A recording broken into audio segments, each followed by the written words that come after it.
21 de setembro de 1996, Vitória, Espírito Santo.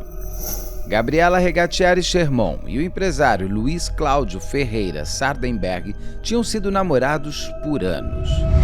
Gabriela não queria mais a relação. Luiz Cláudio ainda insistia em viverem como um casal. Naquele final de setembro, Gabriela seria encontrada no pátio de um prédio na orla da capital capixaba, onde o ex tinha um apartamento. Gabriela teria tirado a própria vida ou Luiz Cláudio era o autor de um crime pré-feminicídio?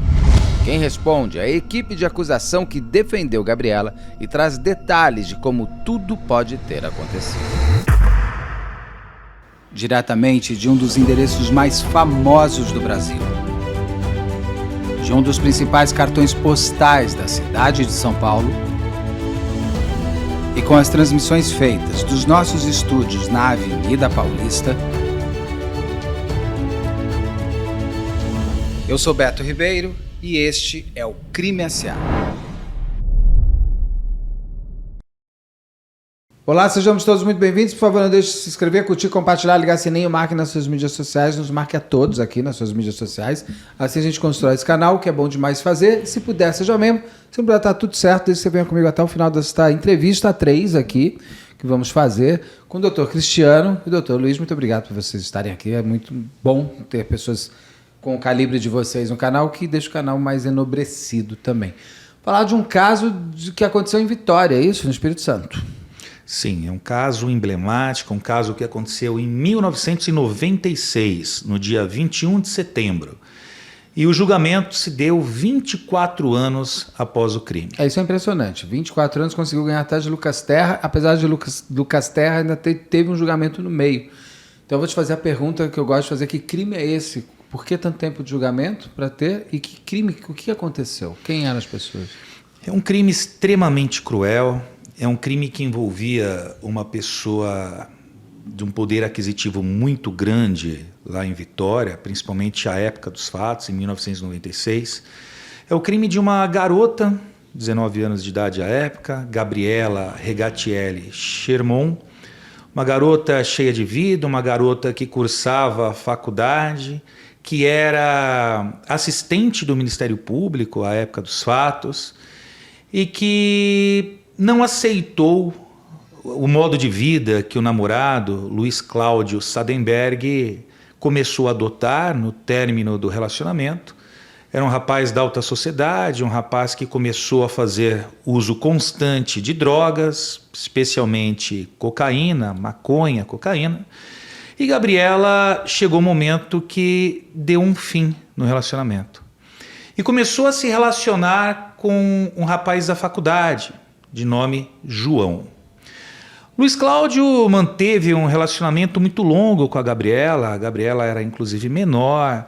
Em face do poder aquisitivo, criou-se aquela dominação psicológica no início do relacionamento, levou a Gabriela para viagens internacionais, na Disneylândia.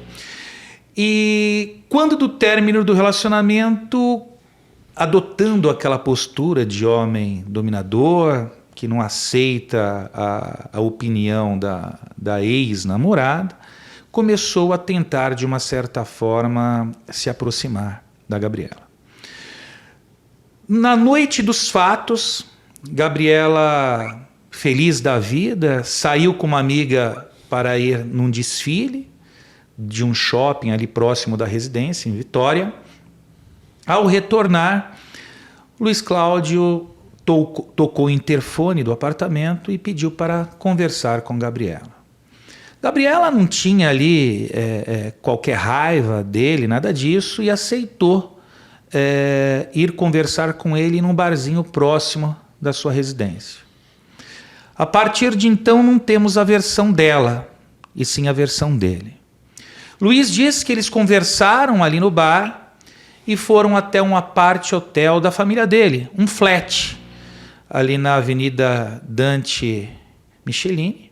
Não era um lugar habitual deles? Era um flat que por vezes eles até iam. Mas não moravam lá? Não. Era um flat que ele utilizava, o irmão utilizava. Uma garçonnière. E ela acabou indo até esse local, 12º andar do edifício La Residência. E o que se sabe é que Gabriela, naquela madrugada, caiu do apartamento, lá do 12º andar. Na versão do Luiz Cláudio, ela teria pulado. E na versão da acusação, que eu sustentei, ela foi fortemente agredida antes da queda e foi jogada pelo Luiz. Evidências fortíssimas de que realmente isso aconteceu. Infelizmente, por força do poder aquisitivo que ele tinha à época dos fatos, eles conseguiram segurar durante tanto tempo esse julgamento. Inúmeros laudos foram confeccionados pelo Instituto de Criminalística e pelo IML lá de Vitória, alguns deles, inclusive, dizendo que haviam fortíssimos indícios de que ela havia realmente se suicidado. Eu fui contratado por volta de 2018, por aí, e eu consegui reverter toda aquela dinâmica de que realmente ela tinha sido... ela tinha tirado sua própria vida. E eu vou explicar minuciosamente o que aconteceu. Quando eu fui estudar o processo, eu percebi que o crime aconteceu em 96 e ele foi pronunciado em 2001. A defesa interpôs o recurso em sentido estrito, o rese, e o Tribunal de Justiça acabou dando provimento ao recurso da defesa. Despronunciou o Luiz Cláudio, dizendo que haviam provas de que ela havia tirado a própria vida. Só para as pessoas entenderem os termos técnicos, quando você me disse que ela morre em 1996, em 2001, 5 anos depois, ela é pronunciada, ou seja, a justiça coloca ele como réu da morte da Gabriela. É isso? Não.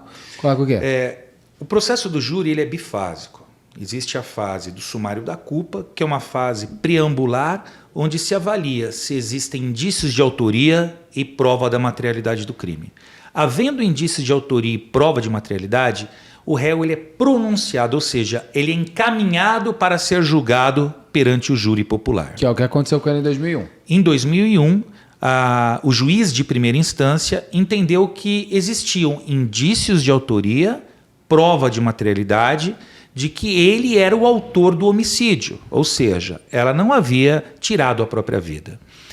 A defesa recorreu dessa decisão para o Tribunal de Justiça do Espírito Santo. E o Tribunal de Justiça, por maioria de votos, não foi por unanimidade, o tribunal entendeu que não, que o juiz havia se equivocado, que na verdade a prova apontava para o suicídio. A acusação, à época dos fatos, eu ainda não estava, o Ministério Público recorreu dessa decisão ao STJ. E o STJ, em 2009, entendeu que haviam sim indícios de autoria e prova de materialidade, que o juiz de primeira instância havia agido corretamente e que caberia ao tribunal do júri, à sociedade, julgar aquele crime. Então ele foi novamente pronunciado pelo STJ. Foi quando eu entrei. Foi quando eu entrei no caso. Né?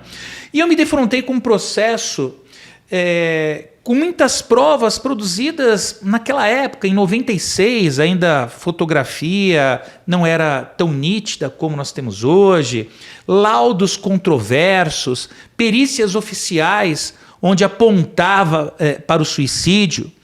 Mas estudando o processo eu percebia que existiam muitos indícios dentro do local dos fatos, ali naquele apart hotel e até mesmo no corpo da vítima, que apontava por lesões praticadas antes da queda, que não correspondia com a narrativa do réu. Além disso, inúmeras testemunhas foram ouvidas, muitas testemunhas foram ouvidas, e acabou meio que passando desapercebido. Eu fui até o Espírito Santo e conversei com o promotor de justiça, que era o promotor designado para o caso. O promotor me disse: eu vi que o senhor foi habilitado como assistente de acusação, doutor, mas, na verdade, eu estou convicto que foi suicídio. Eu vou pedir absolvição. Eu falei: interessante, doutor, então vamos entrar para a história, porque eu estou convicto de que ela foi assassinada. E eu vou sustentar o homicídio. E foi quando eu senti a necessidade de reforçar a minha banca com pessoas técnicas da área. Foi quando eu consultei o Dr. Luiz Ayrton Saavedra, amigo de longa data, já trabalhamos em inúmeros casos juntos, e ele, analisando aquelas fotografias, ele disse: Dr. Cristiano, eu vejo aqui inúmeras lesões de defesa. Essa moça realmente ela foi agredida antes de ser jogada do 12º andar do La Residência. Essas perícias que falam ao contrário, elas estão equivocadas. Inclusive, uma delas foi desenhada, parecia que a moça tinha entrado pela janela da cozinha do apart hotel, teria andado para a esquerda para pular dali, ou seja... Ela teria entrado ou teria saído pela janela? Não, ela teria entrado pela janela, então ela já estava lá dentro do apart hotel, ela teria então pulado a janela sem ficado numa beirinha que tinha, né, do prédio, andado para a esquerda e pulado, ou seja, totalmente fora de qualquer contexto aceitável. E foi quando o Luiz entrou no caso. Com o parecer do Luiz Ayrton, eu percebi que o promotor do caso saiu. Não sei por quê, talvez por uma manobra lá do Ministério Público, ou ele foi para algum outro local, e entrou uma promotora. E eu fui conversar com essa promotora e ela já tinha um entendimento totalmente diferente daquele colega dela. Ela falou: não, doutor, eu concordo plenamente com o senhor. Realmente há provas robustas de que ela foi agredida, de que ela foi lançada lá do 12º andar. Eu já li o laudo do seu assistente técnico, está perfeito, vamos juntos nessa. Né? Essa promotora acabou também saindo do caso, até que entrou um grande promotor de justiça, uma pessoa que eu tenho bastante carinho e admiração, o Dr. Leonardo, né, conhecido lá no Espírito Santo como Léo Baiano. Ele tem uma frase que eu até copio dele, ele falou muito no júri, ele fala, né, que a verdade não faz curva. Né? E realmente não fez curva nesse caso. Conseguimos demonstrar aos senhores jurados que realmente o Cláudio era uma pessoa extremamente possessiva, um indivíduo de extrema periculosidade, um indivíduo que não aceitou o término do relacionamento, que agrediu a Gabriela naquela madrugada e que adotou posturas posteriores ao crime, típica de um indivíduo que estava tentando acobertar.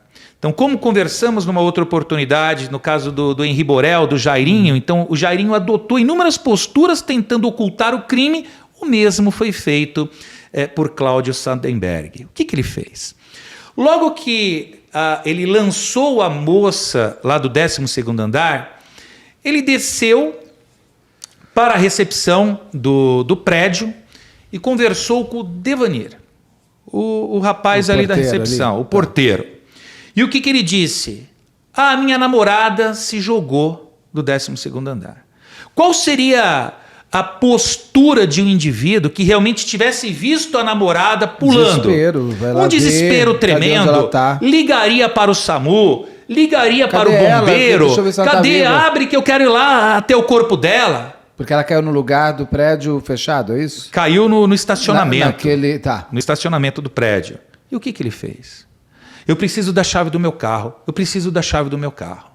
Aí o porteiro: mas como assim a chave do carro? Não, peraí, vamos ver o que aconteceu. Não, eu preciso urgentemente da chave do meu carro. E acabou pegando a chave do carro dele. E o que ele fez? como um indivíduo que estava tentando criar uma narrativa defensiva, ele pegou e foi até o apartamento da Heroteides, da mãe da Gabriela. Ligou para a mãe desceu com o irmão e ele criou uma história. E a Gabriela pulou. Eu, como assim? Não estou entendendo. Não, ela pulou do prédio porque... Era perto a casa dela? Não era tão perto, não. Era coisa de 20 minutos. Tudo bem que em 96 nem todo mundo tinha celular. Sim. Mas por isso que a gente andava com a agenda. Não ligou para a mãe, não ligou para lugar nenhum. Foi até lá. E deixou o corpo da menina lá. Deixou o corpo lá. E olha que tese furada que ele sustentou, né? Então ele falou que foi até lá, trouxe a mãe, trouxe o irmão para o local.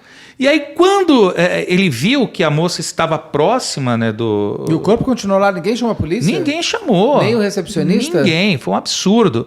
Ele retornou para o local, abriram. Aí ele pegou o corpo da moça. Com a mãe e o irmão? Com o irmão e pediu para o irmão, vamos tentar socorrê-la. Mas não ligou para nada. E a mãe desesperada, aquela coisa maluca, né? Aí pegou e moveu o corpo dela. Ou seja, mexeu na cena do crime. Sim. Mexeu na cena do crime, por quê? Porque ele sabia que a perícia ia demonstrar que no local que ela estava era incompatível com o suicídio. Né? Que era compatível com o lançamento do corpo. Então ele mexeu ali na cena do crime. E lembramos o mesmo ocorreu no caso Henri Borel, né? O Jairo também, a Monique, por meio da Leila, eles também mexeram na cena do crime, da empregada, mexeram para tentar ocultar os indícios.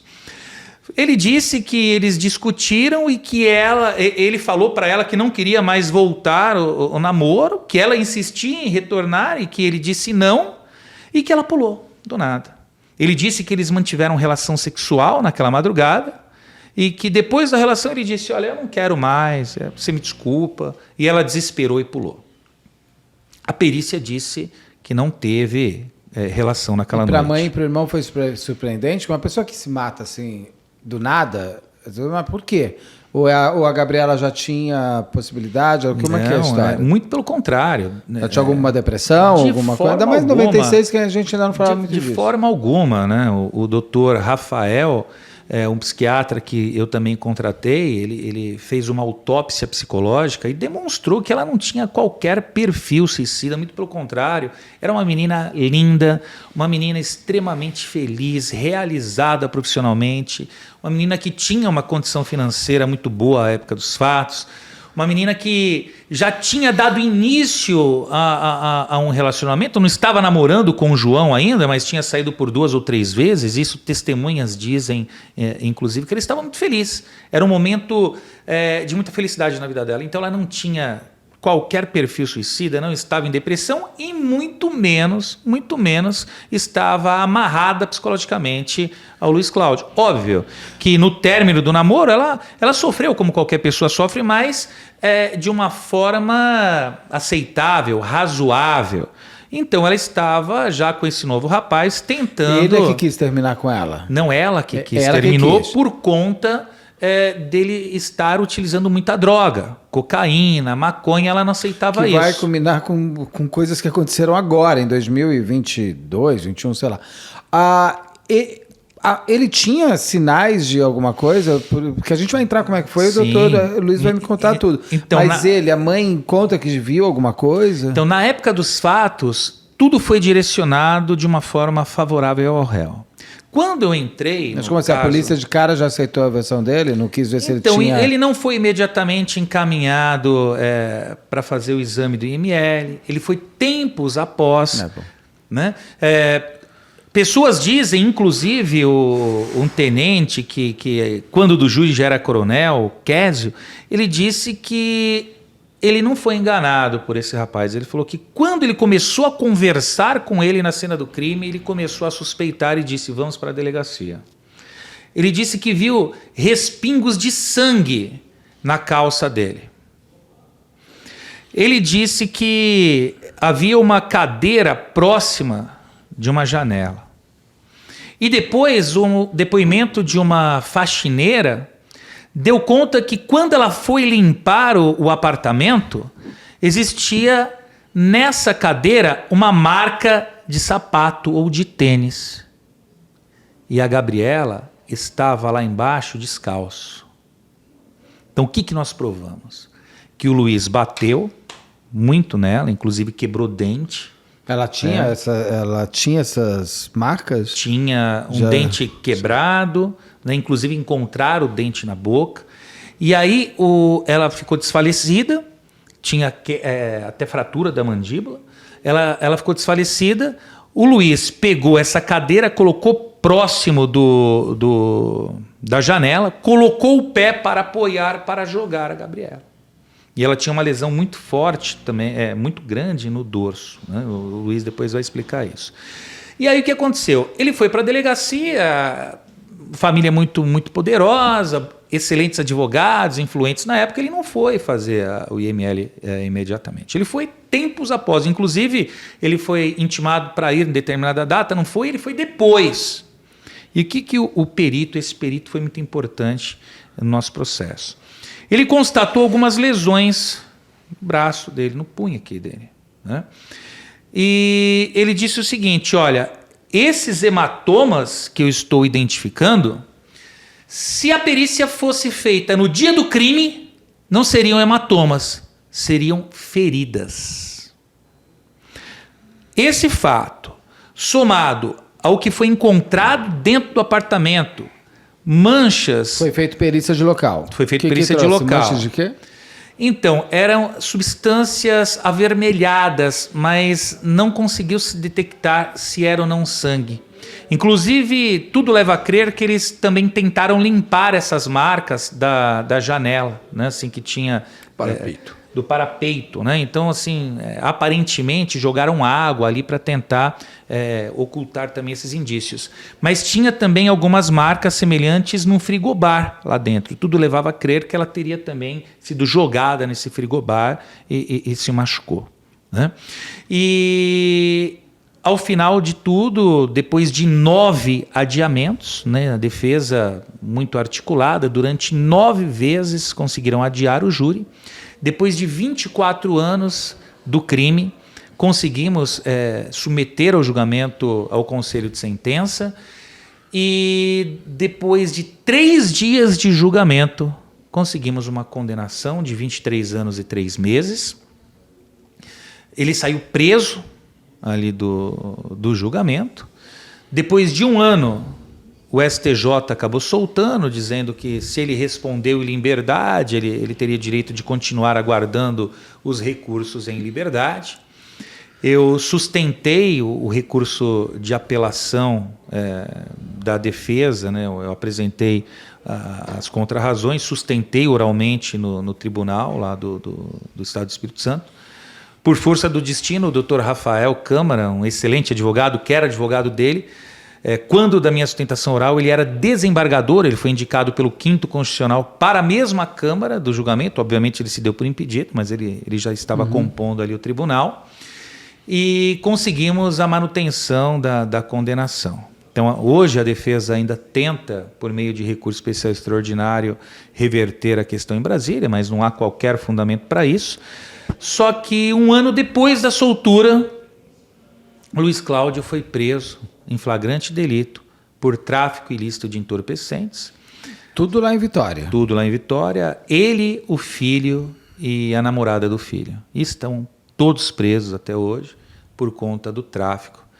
E eu tenho certeza que vai transitar em julgado o nosso processo também, e ele vai cumprir esses 23 anos e 3 meses, obviamente, dentro das regras da nossa legislação de progressão de regime.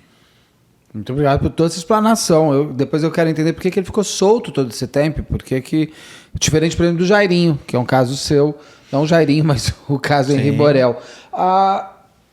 Como é que é o nome do autor? Tem a Gabriela? Luiz Cláudio Sardenberg. Eles tinham muita diferença de idade ou ele e a Gabriela eram próximos? Ela tinha 19 anos, eu acho que ele tinha uns 23, né, Luiz? Então a diferença dentro. não era grande. Então estava dentro. Ele diz, então, que ela, depois de transarem, com uma mulher que tinha dado fora nele tempos antes, ela levanta e fala, você não me... ele fala, não quero mais, ela fala, já que você não me ama, ela se jogou da janela da cozinha, é isso? Não, ela vai, anda pelo parapeito e se joga. Alguém ouviu grito de socorro, ou grito quando ela cai, ou alguma coisa assim, para mostrar que ela estava consciente na queda? Não. Ou pelo menos antes que ela precisava de ajuda? Não. Na verdade, o rapaz que trabalhava lá no estacionamento, o manobrista, disse que escutou um barulho muito forte. Eles, inclusive, acharam que tinha estourado o pneu de algum carro, né? E começaram a procurar o que tinha acontecido. Foi o tempo do Cláudio descer, conversar com o Devanir e falar que a menina pulou e pedir a chave do carro desesperadamente e não prestou qualquer socorro. E ela estava vestida? Ela estava sem o... Ela estava descalça. Estava descalça, estava com roupa. Então ela podia estar se vestindo. Na verdade, ela pode ter levado um soco na cara de uma vez e desmaiou praticamente. Existem algumas teses, né? Assim, o Luiz ele pode até nos passar melhor a impressão dele, mas a minha impressão é que ele bateu na Gabriela, isso é evidente. Existem lesões de defesa que não foram identificadas pelos peritos oficiais, mas foram identificadas pelo Luiz com as fotos da época dos fatos. Existe essa lesão, essa fratura do dente. Eu acho que ele deu um mata-leão nela, né? Talvez foi o que fez quebrar, né, a mandíbula, não sei. Ela desfaleceu, foi quando ele jogou. Ou seja, ela cai, se não morta, ela cai inconsciente. Um ponto interessante eu acho que é um indício de vida, né? Que é aquelas marcas nas costas, né, Luiz? Que eu acho que foi quando ele apoiou na janela e empurrou. Tem que ter uma lesão muito grande assim nas costas dela, que é totalmente compatível com essa história de coloca, apoia, levanta e empurra. Dessa janela. Dessa janela. É porque como tem o parapeito que ele disse que ela teria caído desse parapeito, ou ela teria... Então, na verdade, a perícia assim, foi algo assim Eles que absurdo, né? Que ela teria andado. A perícia diz, ela se suicidou, mas a tese da perícia é que ela entrou pela janela, ela foi para o parapeito pela janela da cozinha, andou para a esquerda e pulou na direção da janela da sala. Eu perguntei para a perita, falei assim, mas vocês não fizeram a perícia com a hipótese dele ter lançado pela janela da sala, que era onde realmente ela estava? Não, nós só fizemos a perícia com base na versão dele. Poxa, que absurdo, né? Não, né? O que ele fala? Por que ele não chama a polícia? Por que ele não chama o SAMU? Por que ele vai até a casa da mãe dela? Diz que ficou desesperado, que ele foi buscar a mãe e o irmão para prestar socorro. Ou seja, não é incompatível. Sim, mas ele pelo menos ele assume que ele foi um idiota, porque uma pessoa cair dali, você tem que ajudar ela ali, não ir buscar alguém. É a mesma versão do Jairinho, né? O que o Jairinho diz? Eu achei melhor levar o Henri para o hospital... porque eu achei que era mais eficiente. Como que um médico, né, ao invés de ligar para o SAMU, ligar para o bombeiro ou fazer a massagem ali, não, ele acha que é melhor, coloca o menino em parada cardiorrespiratória no carro para levar 20, 30 minutos para o hospital. Então, assim, são histórias que eles criam, mas que não convencem ninguém. Alexandre Nardoni, na Carolina Jatobá, depois da Isabela ser defenestrada pela janela. Bom, defenestrada só pode ser pela janela. Depois dela ser defenestrada, o Alexandre desce, a Ana Carolina liga para o pai dela primeiro, depois para o pai dele, desce. Foram feitas mais de 30 e poucas ligações para o 90 e o 92 e o 93. Nenhuma do Alexandre. Quando perguntado para ele por que ele não ligou, falou, porque a gente é sempre orientado a ligar para os nossos pais. São infantis ou são idiotas, né? Ou são criminosos que não querem... querem fugir, não querem salvar. Né? A ideia é a primeira fuga, não o salvamento da sua própria vítima. Eles criam situações para tentar ocultar o crime, a verdade é essa. Né? Exatamente. E se acham inteligentíssimos, só que naquele momento eles acabam criando narrativas que são facilmente detectáveis como mentirosas. E ele manteve que é inocente até o final. Vou trazer agora o doutor Luiz. Quais são os elementos que mostram para a gente desse caso? O que aconteceu com ela? O senhor consegue desenhar mais ou menos o que ela... Eu sei que tem a parte pericial ali do local do crime. Só uma coisa, foi achado droga ali no local do crime? Foi achado maconha no local e o laudo deu que ele havia ingerido bebida alcoólica e também consumido cocaína. E o Luiz faz um estudo muito importante nesse sentido, onde ele prova que aquilo teria deixado ele mais agressivo. Tá. Né? Então, potencializou a agressividade dele, essa combinação. Né? E no corpo dela não foi encontrada droga. Eu ia perguntar isso agora, ela estava Não, limpa, tava, como falam, total. a pessoa está limpa. Me conta o que tem de elementos, o que aconteceu com ela, que a gente consiga saber se ela foi morta... que até a gente estava conversando um pouco antes, ela poderia ter sido morta antes, não, ela cai morta mesmo, ela morre lá embaixo. O que o senhor consegue desenhar em cima de tudo que o senhor viu desse caso? Bom, primeiramente eu queria registrar a minha grande satisfação que tenho agora em poder comentar o caso e tive quando fui convidado pelo Dr. Cristiano para fazer parte. Porque sempre nós gostamos, todos nós profissionais em qualquer área, de desafios, né?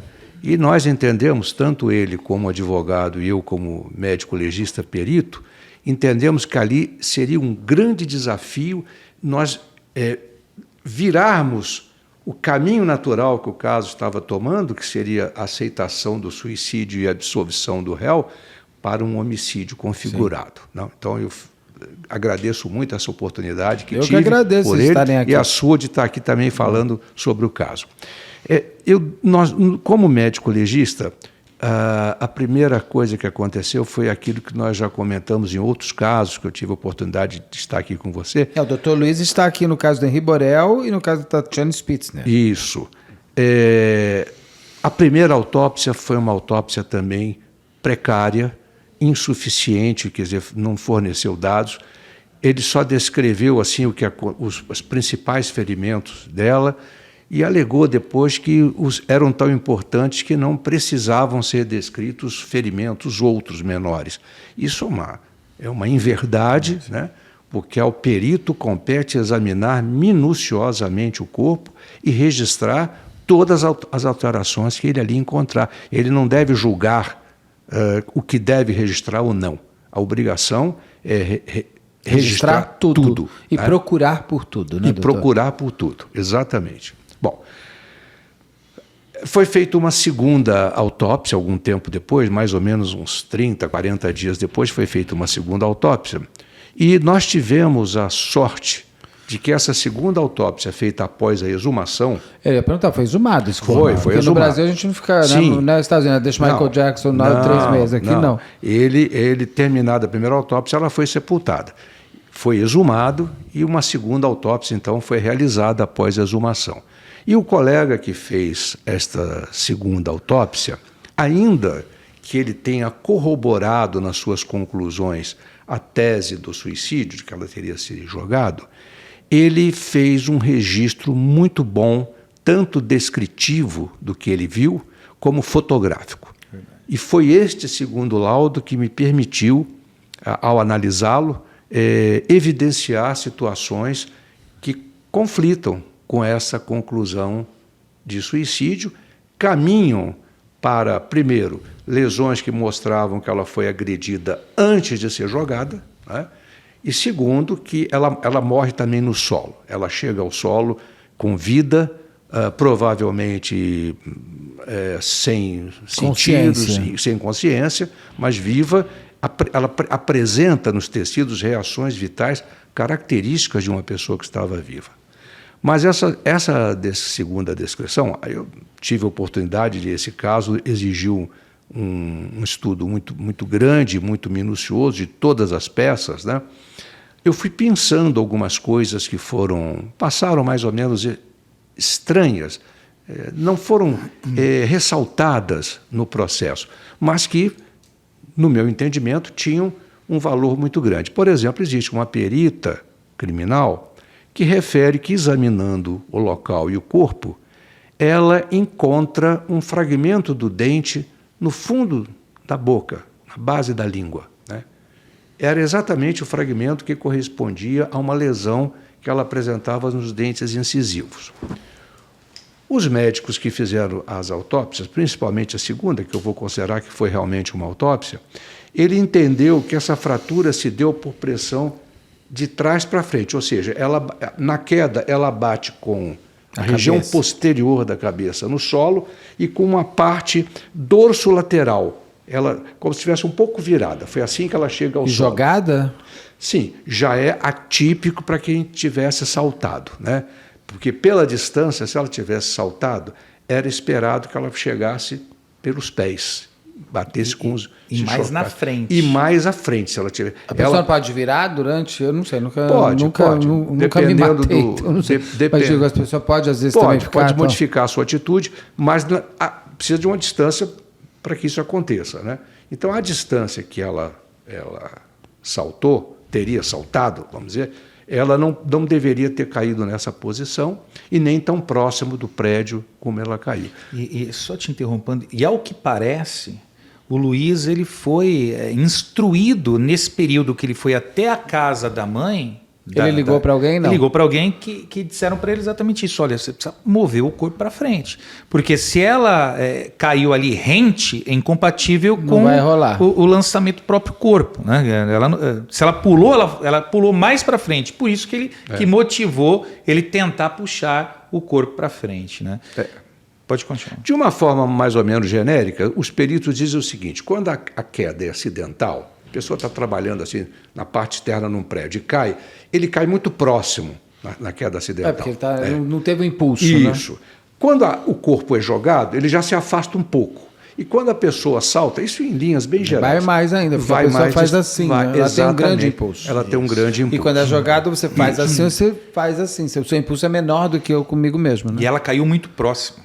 E dentre as várias perícias criminais que foram realizadas, existiu uma que nós não conseguimos encontrar a documentação dela no processo, porém, encontramos a transcrição feita, deve ser feita também essa ressalva, por um delegado que foi um grande batalhador pela verdade, pela busca da verdade nesse caso, que era o delegado de homicídios na época, doutor Germano, não lembro agora. Doutor Germano, inclusive, no depoimento em juízo, ele deixa muito claro isso no depoimento no júri. Ele falou que ele foi perseguido por conta de estar em busca da verdade. Ele falou que um dia ele chegou lá na delegacia sem que tivesse qualquer motivação, acabaram mandando ele, né? Mandaram ele para um outro DP para tirar ele do caso. Então, assim, ficou muito evidente a força política para que ele não conseguisse obter a verdade. Mas mesmo assim ele continuou, brigou e realmente ele é um grande herói desse caso. Ele vai ao governador para conseguir retornar. Ele só conseguiu retornar para o posto dele, que ele dirigia esse departamento de homicídio, por conta de ter ido falar pessoalmente com o governador. Aí o governador retorna ele para essa situação. Isso foi muito importante, esse delegado.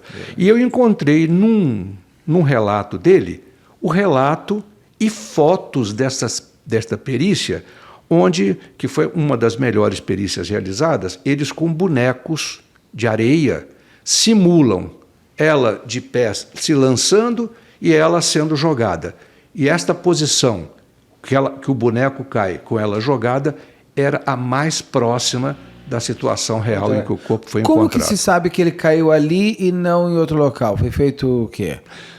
Como é que Tinha sangue, porque ele chega e afasta o corpo. Mas a mãe dela vê, mas o sangue ali foi mantido. O sangue foi mantido. Tá, então por isso você sabe que é ali. Exatamente. E o manobrista também disse.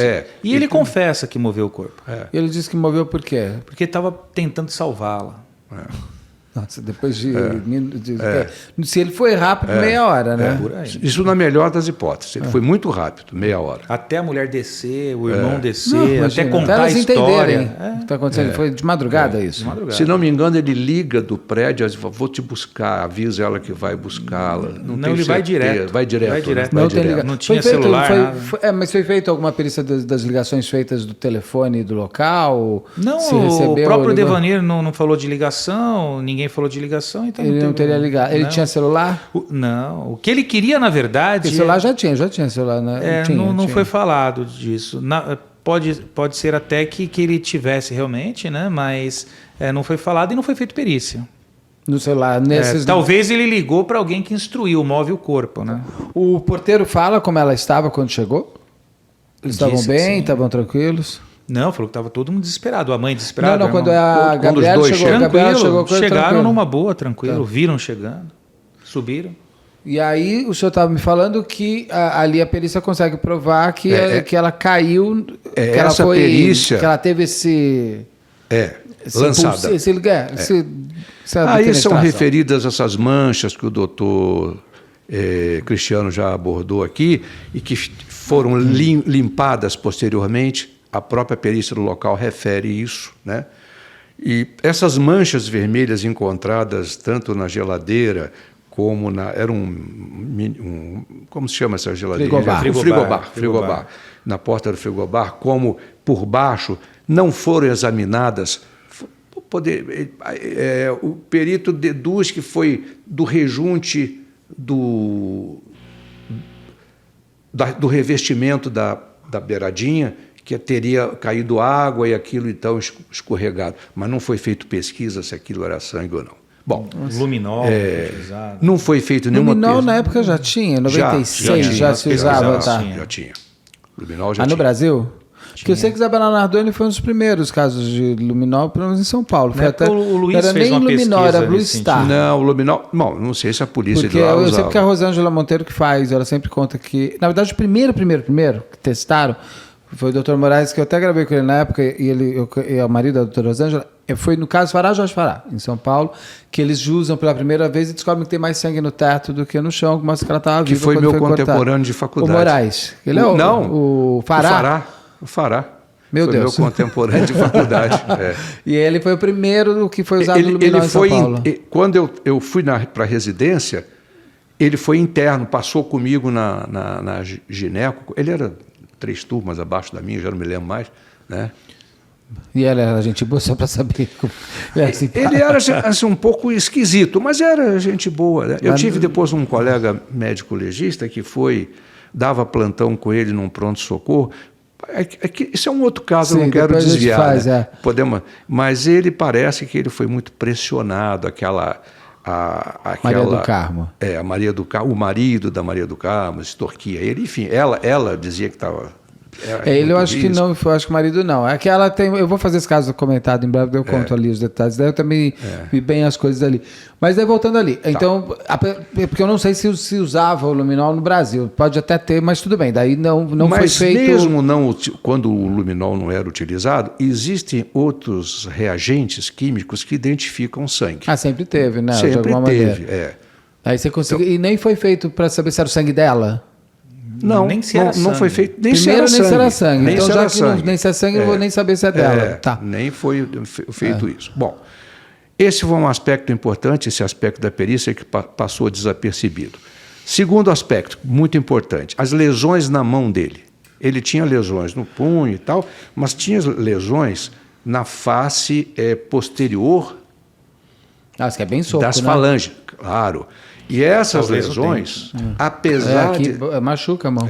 Essas lesões, apesar de terem sido desconsideradas quando ele fez a perícia, como não sendo compatível com o prazo que ele foi fazer essa perícia, 10 dias, não me lembro quanto, eu levantei bibliografia suficiente para mostrar que são ferimentos que fecham por segunda intenção, não são aproximados. Por exemplo, você faz um ferimento, vai ao pronto-socorro, o médico imediatamente ele aproxima as botas, faz a antisepsia, né? Isso chama-se primeira intenção.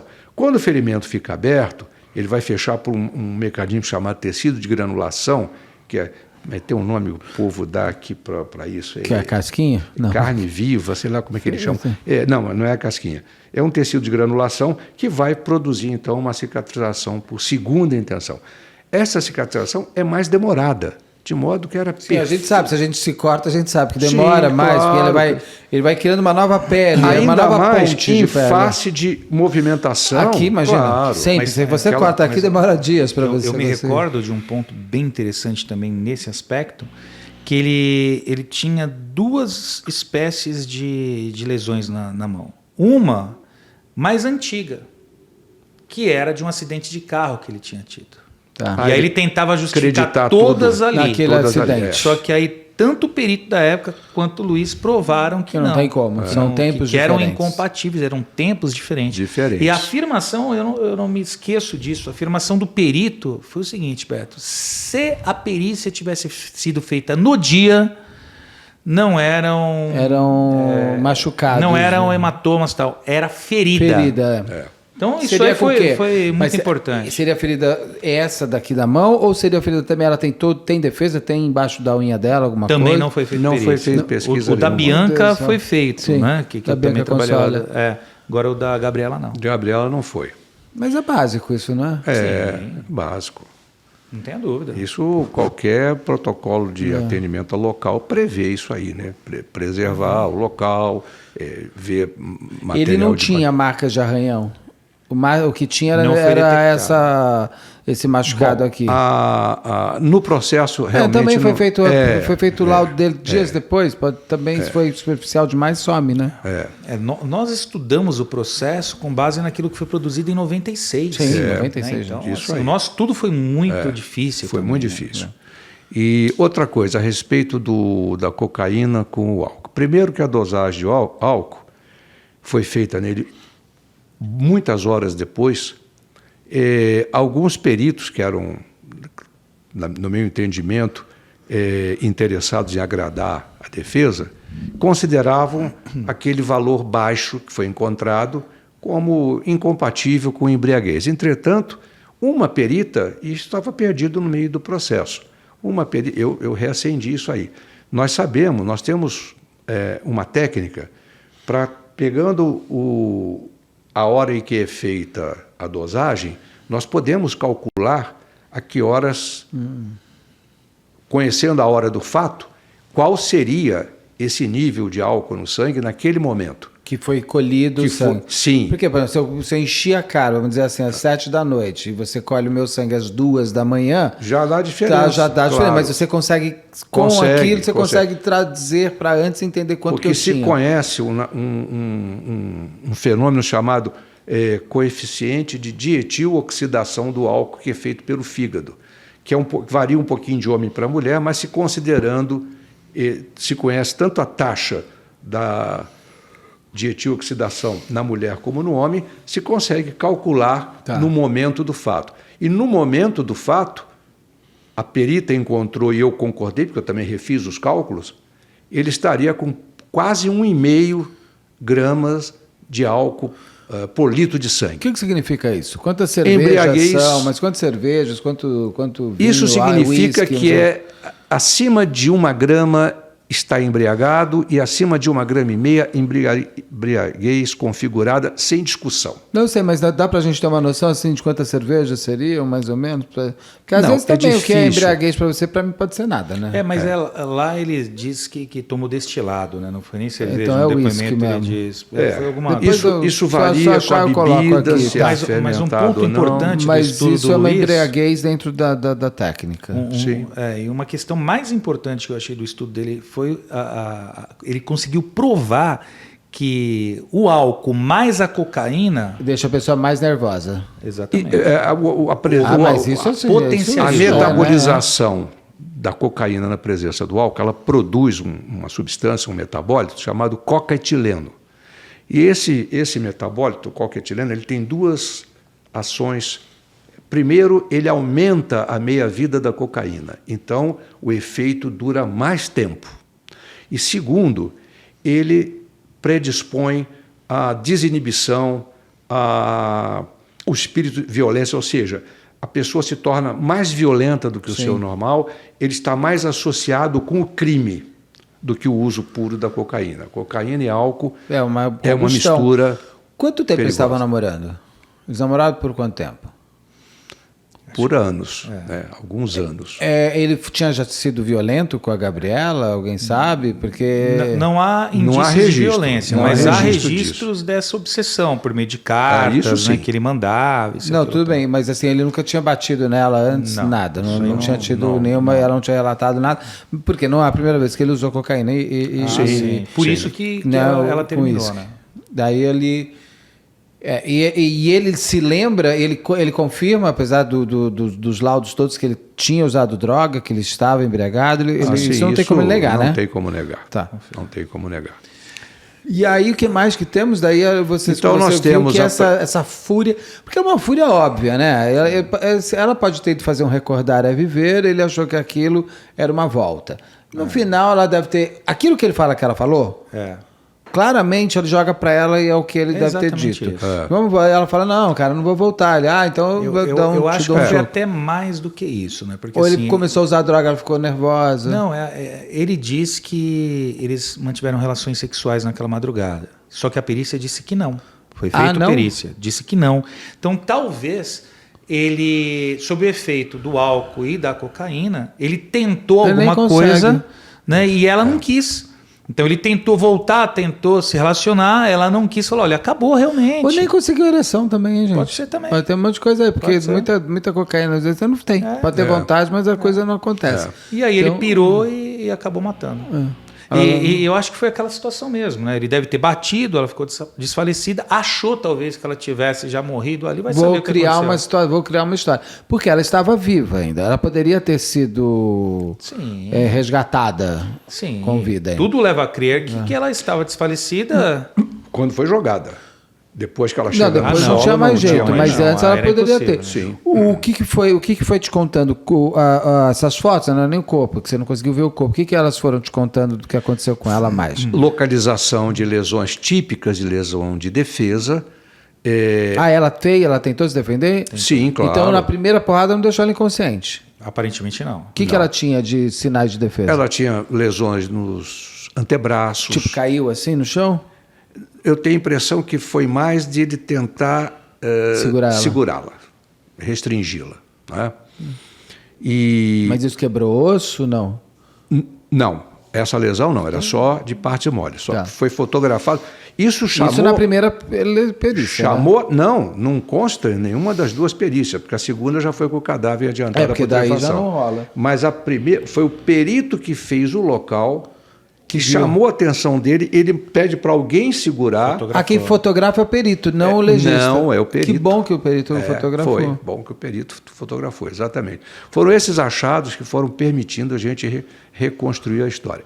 E essa lesão, com a fratura da mandíbula e a fratura do dente, da parede externa do dente, da face externa do dente, não era compatível com uma pressão de trás para frente. E aí eu fiquei muito mais seguro quando a perita refere que encontrou o fragmento do dente no fundo da boca dela. Quer dizer, o que existiu foi uma pressão... De fora para dentro. De fora para dentro. Ou seja, porque ela cai de cabeça. Ela cai, bate com a... Ela desce, né? Ela cai de costas, vamos dizer assim. Costas. Então não tem como ter essa quebra de dente por conta dessa quebra e nem maxilar. Isso é claramente um soco na cara, né? Foi absurdamente, em algum momento do processo, chegou-se a ventilar se ela já não tinha saído de casa com o dente... Com o dente quebrado? Quebrado. E com a mandíbula também. Ela levou um soco e saiu de casa. Da mandíbula não falaram, mas falaram do dente. Só que a mãe dela ela não tomou dentista. Água. Nossa, então esquece. A mãe dela é dentista e a menina linda, vaidosa. Jamais sairia Ninguém vai sair. Não, ela não ia sair mesmo de casa com dente quebrado isso aqui ainda. Então não vê? Não. Nem pondo Mentex para sair. Era o incisivo superior, que é um dente que aparece. E momentos antes... foi daqui? Foi. Nossa, menos ainda. Em momentos antes ela havia ido ao shopping, num desfile de modas, junto com a amiga. Entendeu? Então, assim, é totalmente completamente incompatível. O que ela comentava? A gente vai voltando, eu vou comentar com as amigas sobre o término. Ela falava, esse cara é um chato, não para de me ligar. O que ela trazia de elementos com os amigos? Exatamente isso. Inclusive, foi interessante você abordar esse ponto. Que alguns promotores de justiça foram ouvidos, pessoas que trabalhavam com ela, né, lá na promotoria, e uma funcionária da promotoria também disse que ele ligava insistentemente.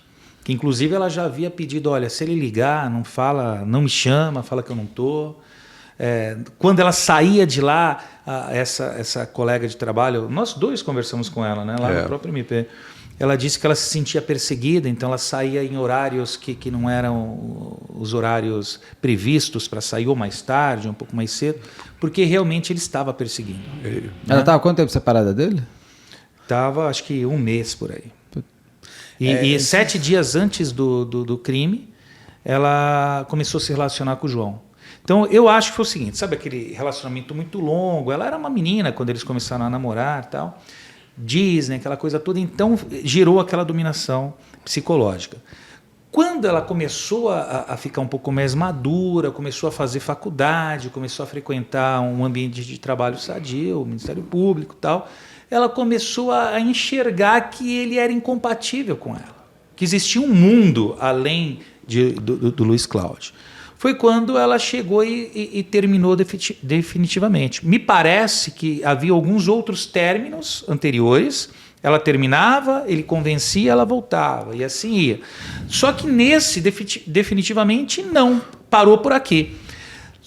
Mas por que ela saiu com ele aquele dia, então? Imagina, uma relação de anos, até por consideração fez um ao recordar cara. A viver, gente, faz parte da vida. E chegou, foi lá no bar com ele e tal, falou, não tenho raiva de você. Péssimo, tal, não mas devia ser. Se ela ficou tantos anos com ele, péssimo, e nunca bateu nela, Claro, nunca fez nada. claro. Péssimo não era. Ela, sei lá, bebeu e falou, tá bom, vai. A própria mãe fala isso, que realmente... E ele era um cara assim que ele enganava bem, entendeu? Ele tinha restaurante, levava comida pra mãe, E aquela talvez ele coisa, nem tenha um né? instinto assassino como serial killer, mas ele teve um instinto assassino com ela ali naquela hora. Aí o que Sim, aconteceu? sob efeito de De droga, de uma só que ele associação. potencializa, que se ele potencializa. confessasse, contasse, ele ficaria até mais leve.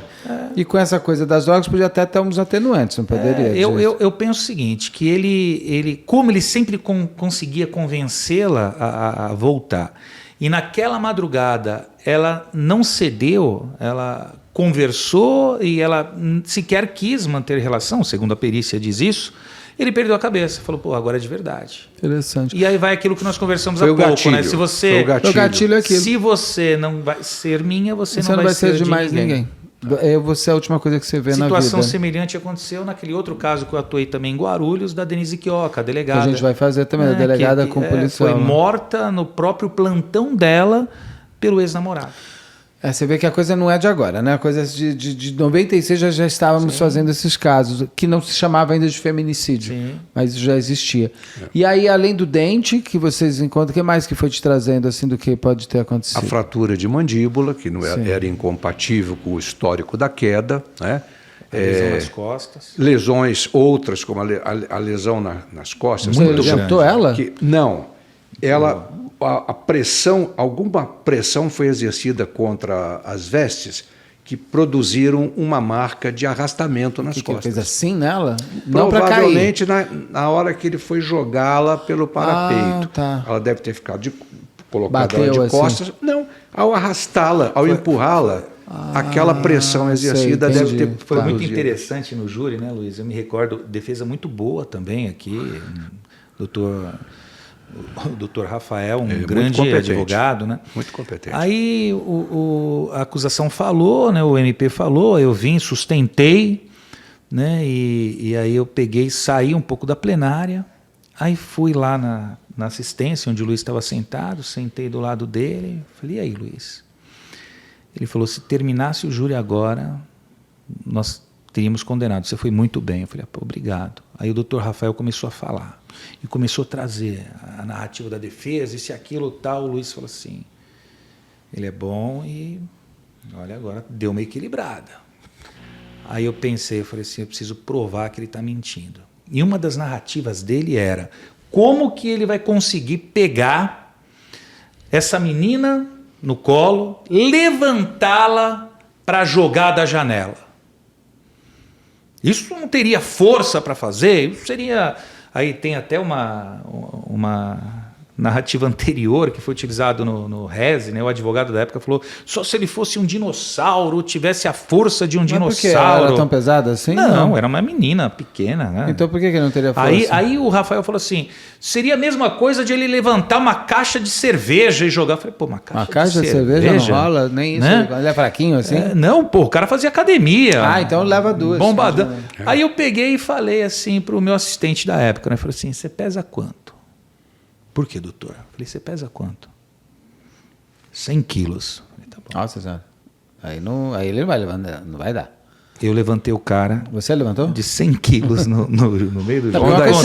uma coisa é você levantar 100 quilos na academia. Você eu levantar levantei 100 o cara, quilos, coloquei no meu ombro. 100 quilos aqui eu levanto. Agora botar o cara, pegar uma Botou o pessoa... assistente de 100 quilos aqui no ombro. E jogou pela rodou janela. o plenário. Olha, eu não sou nenhum atleta. Coloquei o pé, eu coloquei pensei, o vai pé na jogar cadeira. Olha só como eu jogo ele pra já e joga. Pra Aí na ver. hora de jogar, o promotor arregalou o olho. Assim, eu falei, não vou jogar, calma. Cadê a janela? Eu quero uma janela agora. Eu falei, é nessa hora que o Pantaleão vai ser jogado. Mas foi interessante. Pra dizer que ele não tem força pra carregar, não rola isso, gente. Imagina, ainda mais com raiva. Nossa, com cocaína, com álcool. E querendo se livrar, se livrar, o famoso se livrar do BO. As pessoas ficam bastante fortes. Mas ficou muito evidente que ele pegou, ela já estava desfalecida, ele colocou a cadeira... Esse sangue ali dentro seria do quê? Da porrada, da boca? Eu acho que foi quando ele bateu, ela caiu e bateu também no... Ela tinha fratura na cabeça, alguma coisa assim? Lógico, Não, para a queda. ela tinha as fraturas mas alguma da queda. coisa aqui, assim, que ela pudesse ter caído? Não. Não, Aqui na face, a boca. Só a mandíbula. Bom, que só já a mandíbula. mostra Sim, lógico. uma coisa anterior, né? Outro indício interessantíssimo foi que ele falou que ela subiu na cadeira para pular. Só que a faxineira disse que viu marca de calçado. Do calçado, Só que ela estava descalço. Então foi ele que pisou Mas a para faxineira impulsionar. disse, a perícia fotografou? A perícia nem viu a cadeira. Não, a perícia, o local foi mal, foi feito no dia seguinte, foi Mas feito se o local foi preservado... Não, foi beleza. preservado, mas não foi fotografado devidamente. Não, né? memórias. Depois não foi preservado. Não foi preservado, não. Tem um histórico, mexeram, que a família dele teve lá. O irmão dele subiu antes da perícia chegar. Nossa, daí já não rola, né? Foi quando limpou, né? Jogou a água que nesse parapeito. No parapeito. Mas a marca do sapato ficou. Quer dizer, a própria moça que fez a limpeza referiu que encontrou. Então, mas é uma loucura, né? Porque você fica só na prova testemunhal. Olha que grande prova pericial seria isso. Seria isso. Fotografar o local, a cadeira e a mancha. Claro. Porque daí você não tem. Aí você não tem desculpa. Mas eu acho que a espontaneidade dela falando disso, sem imaginar qualquer situação. Sim, imagino. Né? Mas não, eu vi uma cadeira próximo e ele dizia que a cadeira estava na cozinha. Só que ela falou que não, que ela viu a cadeira na sala, que onde realmente ele foi onde ele lançou. E falou assim, não, e na cadeira eu vi uma marca de sapato. É nada como uma foto, né? Nossa. Uma foto seria matador. Que horror falar assim, desculpa. Sim, seria maravilhosa essa prova. É a tal do batom na cueca, né, que fala. Seria. Com isso tudo, você tem mais outras marcas, outras... Olha, veja bem quantos aspectos nós conseguimos levantar. Não, tem tudo. Marcas da mão... Mas é que às vezes tem mais coisa. As marcas da mão tinham um valor, sim, estavam relacionadas com agressões que ele efetuou, a fratura da mandíbula, a fratura do dente, as lesões que nós encontramos que não estavam relacionadas com a queda, só podiam estar relacionadas com luta lá em cima, antes da queda. Então, tudo isso... A postura dele de ocultar o crime, né? de não prestar socorro, de tentar criar uma história mentirosa, de ir lá buscar a mãe. Então, tudo isso somado a narrativa dele, que não deu qualquer credibilidade aos jurados, foi o suficiente para a condenação. E ainda tivemos a contribuição do Dr. Rafael Bernardon, no sentido de fazer uma autópsia psicológica dela, com entrevista de amigos e da família e tal, e delinear um perfil uma de não autópsia psicológica, interessante. O Dr. Guido fez isso com o Pesseguini, ele fez um laudo depois do menino morto para mostrar como era o perfil dele, de acordo com professores e tudo mais. Tal.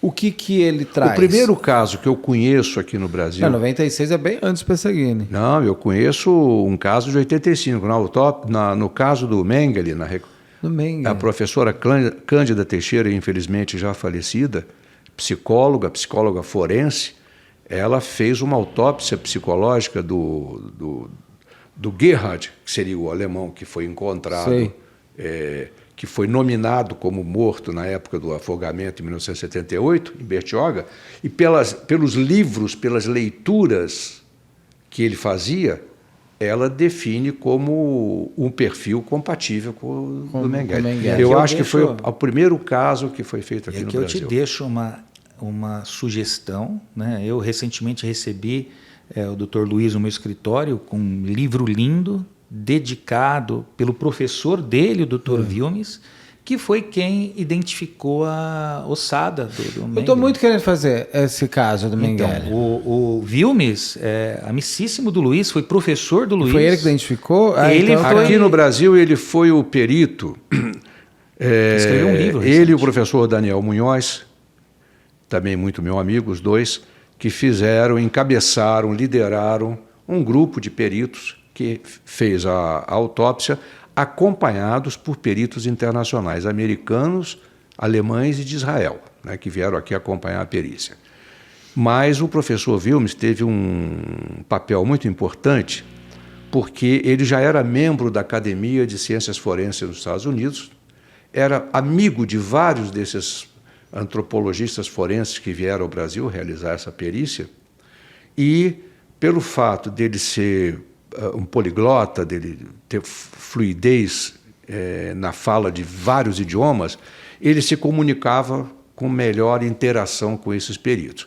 E ele foi o perito brasileiro que, depois disso, publicou 2 artigos sobre essas perícias em revistas internacionais, né? Então ele já está convidadíssimo a vir aqui. A Roberta tem que pegar o contato.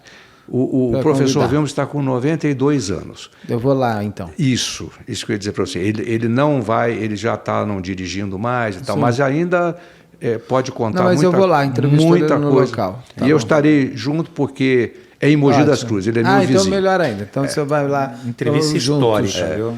E- Essa merece. Ele lançou um livro agora, esse livro que o professor Cristiano estava falando, que é sobre o caso Mengele. Ele demorou muito. O professor Wilmes é um homem perfeccionista, que acha que as coisas podem sempre melhorar, e nisso ele ficou 30 anos para lançar um livro sobre o Mengele. Mas é um livro interessantíssimo, atualíssimo, principalmente para nós que convivemos Sim. com o fato na época, que foi em Sim. 1985. Eu lembro, eu era criança, mas Você eu era lembro bem- dessa história. Eu devia ser tinha muito jovem. 12 anos. É. Mas eu lembro meu pai e minha mãe conversando muito sobre isso. O que trouxe o doutor Rafael, é isso? Rafael. O doutor Rafael trouxe de análise que ajudou vocês. O que ele conta? Como era ele faz da Gabriela? Na verdade, com isso. base nas provas já produzidas no processo, todas as testemunhas, ele fez uma análise das testemunhas que conheciam a Gabriela, de outras pessoas que também tinham convívio com a Gabriela, ele fez entrevistas pessoais com todas elas, também com base em documentos produzidos à época dos fatos, cartas que ela enviava para o Luiz. Tempos das cartas. Aquelas cartas, no papel de carta ainda, né? Aquele papel de carta que tinha cheirinho. Sim, né? tudo. Então ele analisando todo esse material, tanto com testemunhal como documental, ao final ele concluiu que ela não tinha o perfil suicida.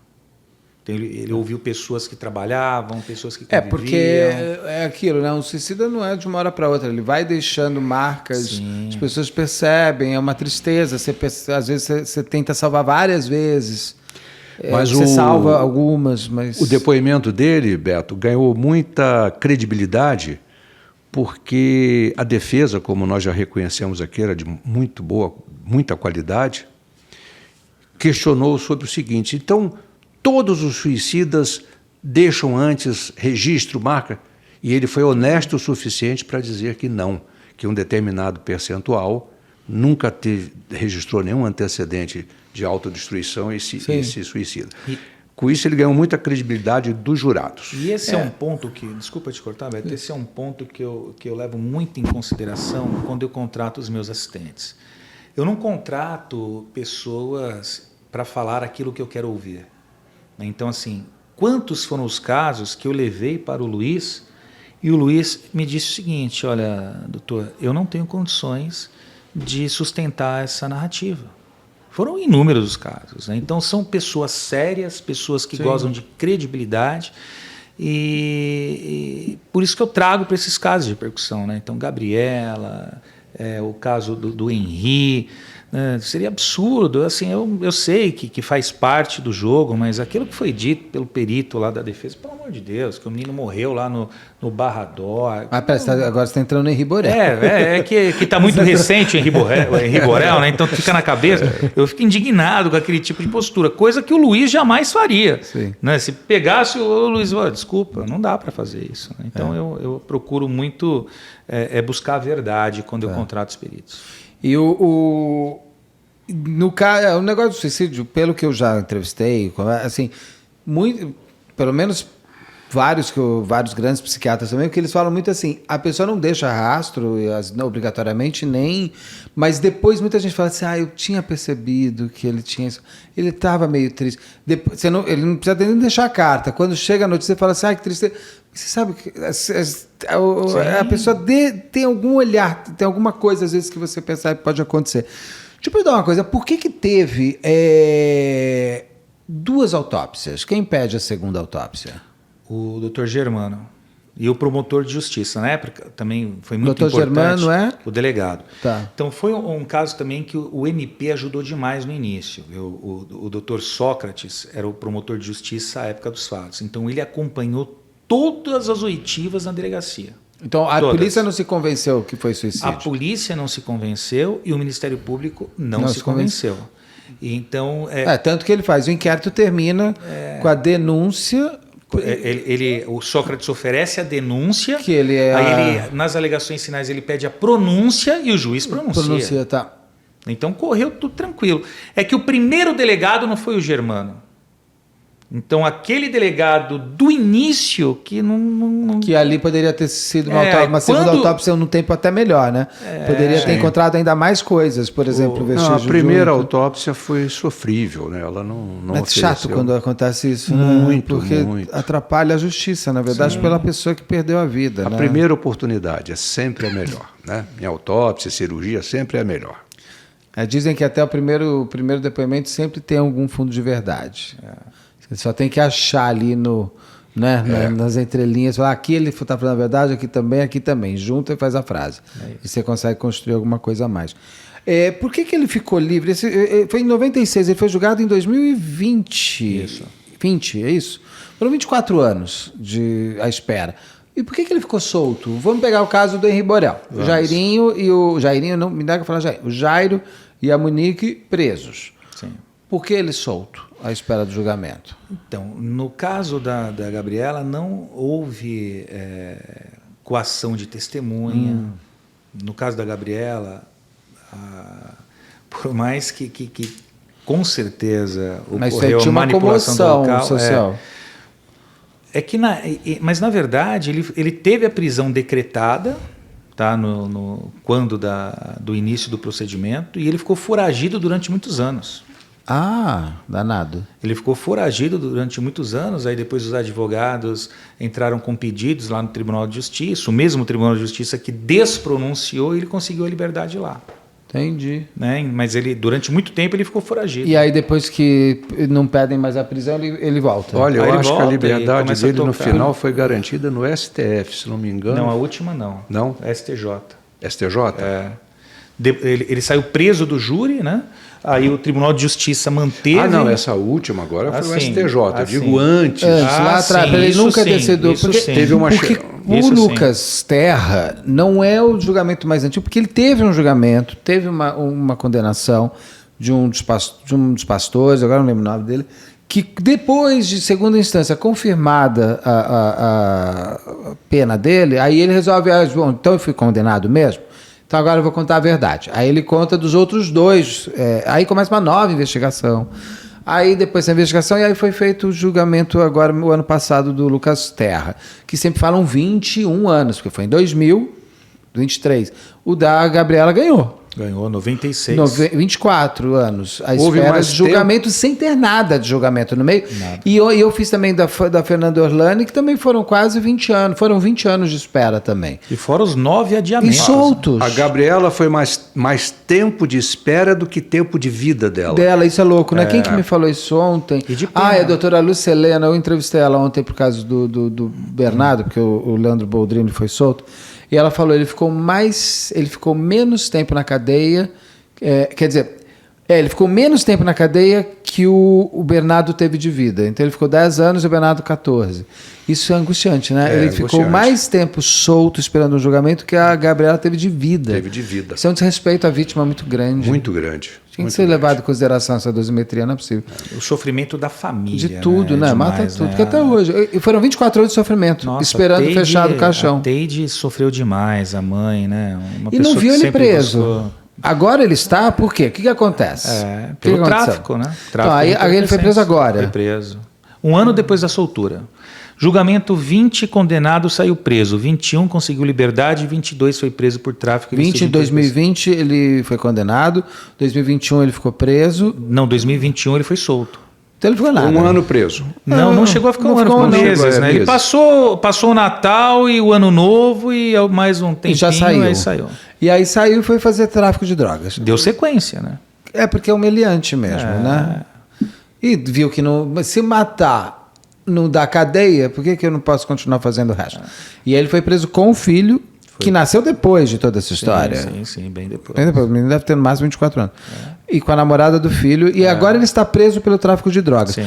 Pela prisão do tráfico de drogas, ele perde o motivo que o deixou solto pela prisão da... Então agora ele está preso pelos dois? Conta para os dois? Não. Por enquanto ainda não houve nenhum enfrentamento nesse sentido, mas com certeza ele não vai conseguir mais a liberdade agora ele tá por lá. Conta do crime que ele cometeu. Porque geralmente quando a pessoa fica solta, eu adoro. Tem bons antecedentes. Irmão, todo mundo teve toda uma vida plena até pegar e te matar. A partir desse momento eu sou uma nova pessoa. Claro. É uma coisa, né? Sempre E o pior, quantos crimes ele cometeu que não foram descobertos? Né? Será que ele se tornou traficante só naquele momento da prisão? Obviamente que não, né? Ah, sim. Quantas coisas podem ter acontecido. Porque a gente sabe, quando a pessoa passeia pelo crime, ela passeia pelo crime, né? Ela tem E o crime passeador. é grande. É um uma passeadora. O crime é grande, o crime é... Ele tem vários caminhos a seguir ali. Então, vamos saber. Doutores, mais alguma coisa sobre esse caso? Fascinante esse caso no sentido como crime, como vocês conseguem elucidar tecnicamente, depois como vocês conseguem entrar anos depois e conseguem... Porque é muito complicado você entrar... Quantos anos depois? 18 anos depois? Sei lá, quase, não sei quanto, 20 anos depois? 20 anos e depois. vocês conseguem pegar aquele caso, que tudo mudou, né? Acho, muita coisa muda. Mas ainda bem que, por mais ruim que tenha sido a perícia, o que restou foi possível reverter. De reversão. Eu vejo esse caso como emblemático, especialmente ficando provada a importância da atuação do assistente de acusação. Porque se nós não tivéssemos trazido a perícia, o parecer, né, do Luiz Ayrton, o parecer do Dr. Rafael, o destino do processo teria sido outro. Evidentemente teria sido outro, até pela postura do promotor que estava à época dos fatos, que com base naquilo que ele tinha, ele não estava convencido. Durante o julgamento não, o promotor durante o julgamento já tinha todos os laudos do Rafael, do Luiz Ayrton, ele estava convicto, perfeito. Mas sem essas provas que nós produzimos, não tinha elemento. Né? Então, assim, fica muito, muito forte a importância da atuação do assistente de acusação. Então, a vítima, durante muitos anos, ela ficou um personagem sem qualquer atuação no processo penal. Por mais que existisse lá a previsão do assistente, lá no 268 seguintes do Código de Processo Penal, o assistente ele ficava muito amarrado, porque tinha ainda aquela... Mas qual que é a ideia, a função do assistente? É buscar uma sentença condenatória para executar no cível. E hoje ficou provado que não. Né? Uma outra questão muito importante, que é um marco, acho que na nossa história também, na defesa das vítimas, foi o último julgamento que nós tivemos do caso Henri Borel, o julgamento do recurso especial. Do Jairo no CRM? Não, do recurso especial que prendeu a Monique. Ah, sim. Por quê? Existe uma súmula do Supremo Tribunal Federal, a súmula 208, que impede o assistente de acusação de recorrer de decisão concessiva de HC. Então, se foi concedido HC, segundo essa súmula, o assistente de acusação ele não pode recorrer. Só que desenvolvemos uma tese que foi acolhida pelo MP Federal e também pelo ministro Gilmar Mendes, de que essa súmula ela está ultrapassada. Por quê? Com o pacote anticrime, mudou-se a legislação, onde permite que o assistente, inclusive, desenvolva um pedido de prisão preventiva. Então, se o assistente pode pedir a prisão, por que ele não pode recorrer de uma decisão concessiva de HC? Verdade. Então, essa súmula ela foi superada e a Monique foi presa com base no nosso recurso. Então, eu acho que isso é muito importante. Essa é uma luta das vítimas. As vítimas elas estão passando a ter um papel importante no nosso processo penal. A lei Henri Borel também é uma lei muito importante, que nasceu desse nosso caso, que deu força para as vítimas. E estamos aguardando aí agora a aprovação do Estatuto da Vítima também, é uma bandeira que está sendo liderada pela doutora Saleste e o grupo que auxilia, que também vai trazer muitas forças aí para todos aqueles que realmente sofrem com o crime. Muito obrigado, concordo com tudo. Doutor Luiz, muito obrigado, a gente se vê em breve com certeza, porque caso que não lhe falta. E o doutor Cristiano também. Vamos fazer muitas coisas aqui. O canal está aberto sempre para vocês. E para a família da Gabriela, que bom que ela pode agora descansar. Muito obrigado. Eu espero que agora que ele preso, estamos à disposição. Sente mais, toda a sociedade sente mais parte da justiça sendo feita. Muito obrigado e até a próxima, que seja em breve. Obrigado. Muito obrigado. Obrigado. Em nome até da medicina legal, de poder estar presente agradeço. aqui. Muito obrigado. Que é fascinante a medicina legal. Obrigado.